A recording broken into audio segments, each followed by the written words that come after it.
There You we need go. to unmute. There we go. Be better if we can hear something. Guys, welcome to Rock and Roll Union show number 2, Vinyl Siding. This is our debut episode. You may have seen us preview this previously on the Rock and Roll Union main show. I'm joined by my great friend Bill Poig. And just a quick shout to our sponsors, Rosenfeld Dental Associates, located at 1095 Inman Avenue in Edison, New Jersey. Go rock your smile with the Rock Doc, David Rosenfeld, nominated one of the top dentists in Jersey for 2021. Let them know that Rock and Roll Union or CT sent you, and they will hook you up. He's playing a show this afternoon, isn't he? Well, I'll tell you what, he was supposed to. I'm like, I feel bad for the guy. His wife actually broke her foot. Oh, man. She's the drummer of the band. So, yeah, you're not going to get the kick pedal on that. Nope. So, I don't know if it was officially a break or a sprain, but Karen, wishing the best for you. But we had to start this show. I felt if we were going to do it, I had to do it on one of my favorite albums. Aerosmith rocks, guys. You can tell how worn out my copy is. I've so many times I've listened to this album. This is the 4th album from Aerosmith. Wanted to apologize. We had to reschedule with the Ragdolls. They'll be on an upcoming episode once we get that rescheduled date out there. But Bill, can you give us a little rundown on Rocks? Sure. As you said, it's Aerosmith's 4th album. It came out in early May of 1976, so we literally just missed its anniversary by about a week. It came out just a little over 46 years ago. Aerosmith, of course, really had their big commercial breakthrough the year before in 1975 with Toys in the Attic. They had made 2 albums prior to that were fairly well regarded as far as what the rock critics were saying about it, but they weren't able to get a whole lot of airplay going. I mean, I think they had gotten branded, perhaps somewhat unfairly, as an American version of, the Stones meet Led Zeppelin. And to a certain degree, they even perhaps unwittingly cultivated it. Steven, of course, was always accused of looking a little bit too much like Mick Jagger, and Joe Perry at the time was wearing the long black coats on stage, so he probably looked a little bit like Jimmy Page also. In fact, the story, as I remember it, was Atlantic Records had the opportunity to sign Aerosmith, and ultimately Ahmet Ertegun turned them down because they had just recently made a distribution deal with the Stones, and he said, I don't need another band like this one. I already have the originals.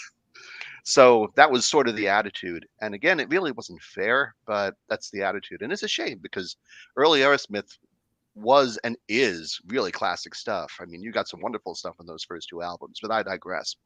After having made the impact with Toys in the Attic, Aerosmith made a conscious decision that they were going to go balls out with rocks. They were going to make a hard rocking album from stem to stern that pretty much typified their hard rock, at the time, hard drinking, hard drugging image. They wanted to make it that the music was about what they were living at the time. And in some regards, they really succeeded well. And it's a great record from pretty much beginning to end. The only complaint that I really have about it is that it's just too short. Yeah. I mean, back in those days, I think most relatively new bands had a clause in their contracts that said an album couldn't be submitted for distribution unless it was at least a half hour long. Rocks is 34 minutes long. It pretty much just barely makes it. And the last song on the album, for me, I mean, Home Tonight is probably a typical Aerosmith ballad, and it's a good song. It was released as a single, but it, for me, is not the strongest of the bunch. You've got some wonderful, wonderful songs on this record. One of the things that makes the record special, and CT, I know you're a big fan, so feel free to jump in. But one of the things I think that makes the record special is that it's really the first record where everybody is clicking on all cylinders with songwriting. Prior to this album, it was largely Steven carrying the load, and with Toys in the Attic, Joe Perry began to join in. But the first single from Toys in the Attic, Billy Hit, interestingly, was Tom Hamilton's song, Sweet Emotion, followed by Walk This Way, which Joe and Steven wrote. So some of the attitude on Rocks was, we need to balance the songwriting a little bit. Everybody needs to join in. And some of the strongest songs on Rocks are songs that Joe is not involved in at all. I mean, Sick as a Dog is another song of Tom's. The two songs that Brad contributed, Last Child and Nobody's Fault, are phenomenal. In fact, Nobody's Fault, I think, is often cited by Steven as one of the best songs Aerosmith ever recorded. So Yeah, it's a what great my record. absolute favorite. I'll tell you what. There's Stephen King came out with a book years ago. One was called The Regulators and one was called Desperation, and they were flip sides of the same story. I felt Rocks was kind of like that for Toys in the Attic. There were some tracks in there that felt almost like an answer to something off Toys in the Attic. Mm-hmm. I think of Rats in the Cellar as kind of one of those. I look Just the at title makes that one obvious. Yeah. yeah, and then the other track, Home Tonight, they ended Toys in the Attic with You See Me Crying. So I kind of saw that as both flip sides of the coin. But yeah, great album. I think Rocks to me, and I'm a hardcore Aerosmith fan, like Bill said. My youngest son's name is Tyler. Before the baby came along, but his name's Tyler for a reason. Big Aerosmith fan, seen him multiple times live, and me and Bill were talking a little bit before we came on, and I got to address the elephant in the room. For the past 20 years, I got to say that they've kind of been complacent. They've been kind of lazy on either songwriting or touring, or it felt like after the 90s and their Crying Amazing, Get a Grip era, it kind of started becoming a little bit more complacent. But these early albums are absolutely stunning. There's some stuff on here that I think is some of the heaviest music before like heavy metal really took its root. Like you were saying, Bill, like Nobody's Fault. That's like my all-time favorite Aerosmith song. So heavy that Testament took it and covered it, and other metal bands covered it, and really good stuff. And the writing here is fantastic. Starting off with, we'll start going down the line a little bit, but Back in the Saddle, one of the things that I found that I really got a kick out of when we were doing our research for this album and reading a little bit more on it was how many people were getting injured trying to crack this whip in the studio. And they ultimately didn't use the whip. What CT is referring to here is they actually tried to record a bullwhip in the studio. They wanted an actual sound of a whip. They had overdubbed, galloping horses for the very beginning of the song, and wanted to try and find a way to get the whip sound as well. And they just could not get it. And attempting to get it, more than a couple of people got cut by the front end of the whip as the whip was making contact with the floor. So they ended up cheating. He used a combination of a toy cap gun and they were flicking a microphone wire into a pool of microphones to be able to get the smack against the floor. So they got the sound, but it took them a little bit of experimentation to get it. And I'll tell you what, if there was ever a song that was iconic Steven Tyler, Back in the Saddle is one of them, because you get that high pitch, abrasive, in your face growl almost with Back in the Saddle. You really do. It's a great song on a whole bunch of levels. The song was apparently written by Joe Perry, not on guitar, but on a bass. He was making use of a Fender 6 style bass, which is an instrument that Peter Green used to experiment with. Jack Bruce used to play one in Cream as well for a while. And so the whole vibe of the song is in the lower register. And on a good portion of the song, Joe is playing the 6th string while Tom Hamilton is playing traditional 4-string bass. So the bass is really all over that song. And you can really hear it at the very end of the song as they're getting towards the climax, where there's at least 2, and in some places, I think 3 bass tracks that are overlaid, overdubbed on each other. And they're not always playing in time with each other. You can actually tell because there are certain instances where you know, the end of the lick of the song, the do do do do do do do. Sometimes you're hearing it out of the right speaker, other times you're hearing it on the left, and you're not hearing it in sync with each other. Yeah. Yep. I'll tell you what, seeing the song live, I've seen a couple times where they've taken the end of this song and kind of jammed on it for a few minutes and just really let it go wherever it went. So yeah, I think in the studio they probably had a little bit of that going on, and it is one of those songs that the jamming on that song to me is like one of the best parts of the whole song. It really is terrific. Agreed. One of the best songs on the record.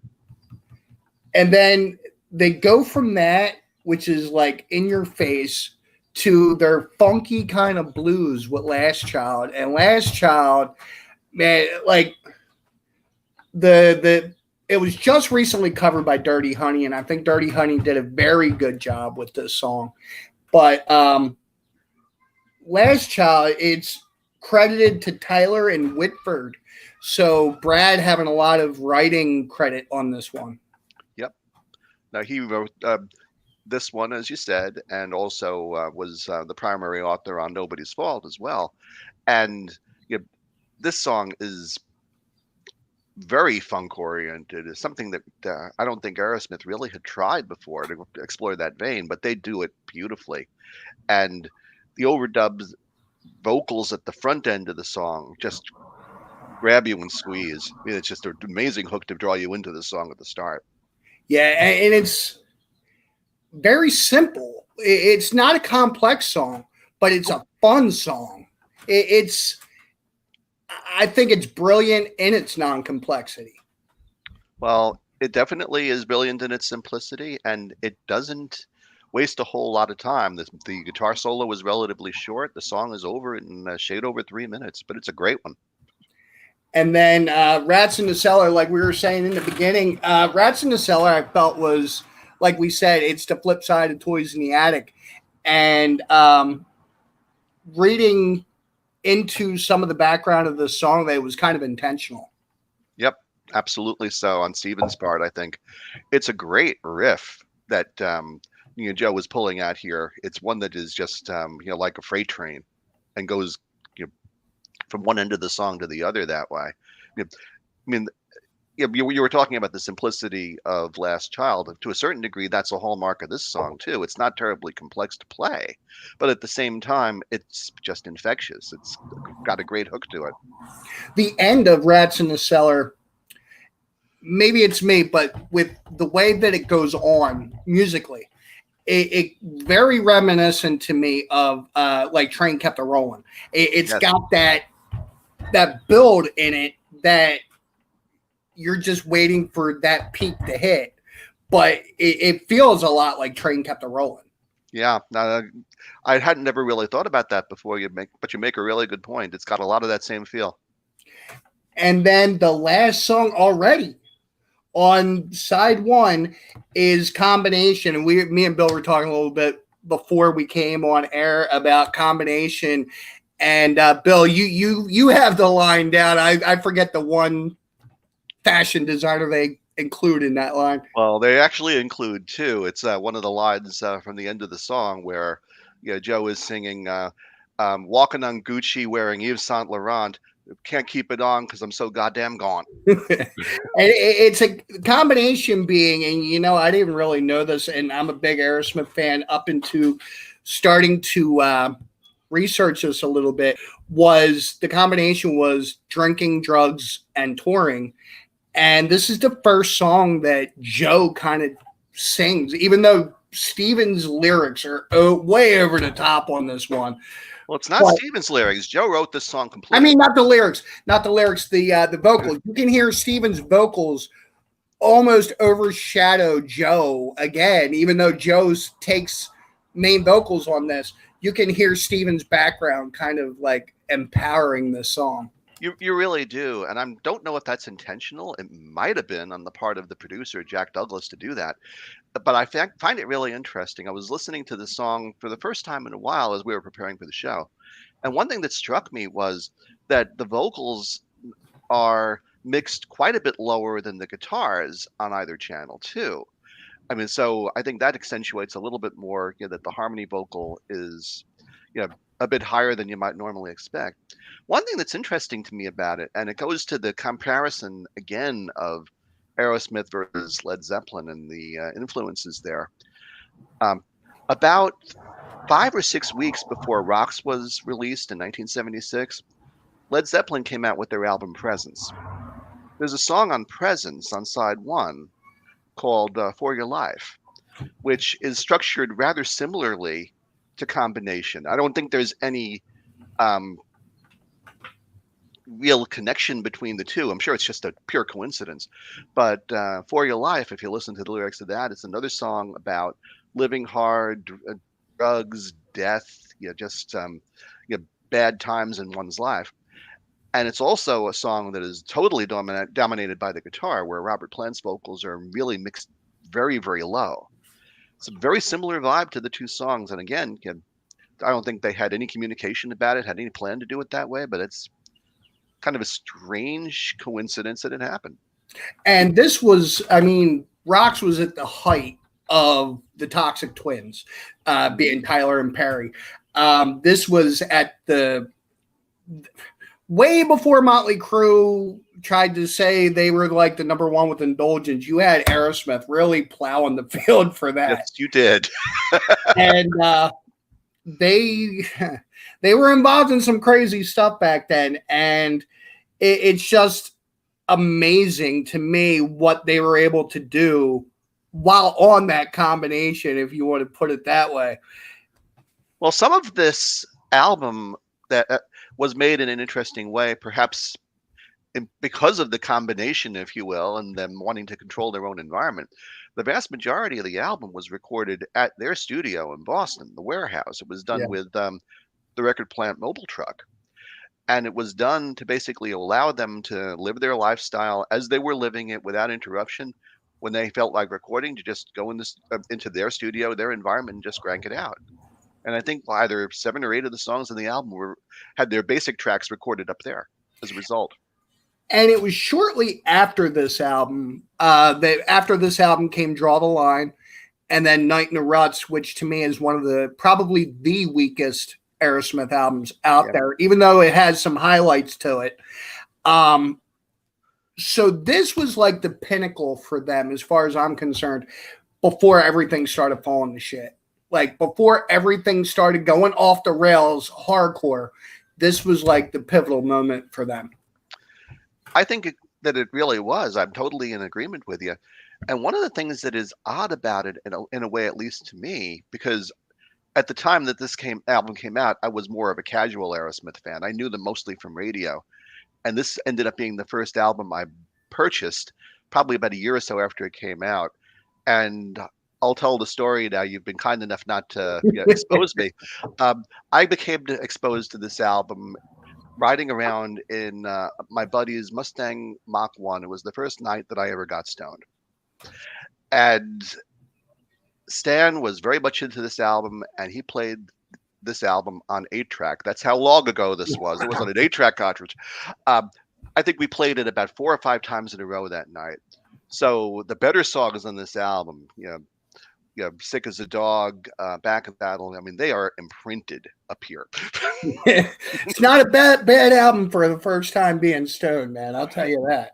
I mean, some really good stuff. And we're going to pick this back up with episode 2. We're going to end here, and we will pick it back up with episode 2, and we'll be doing the second side.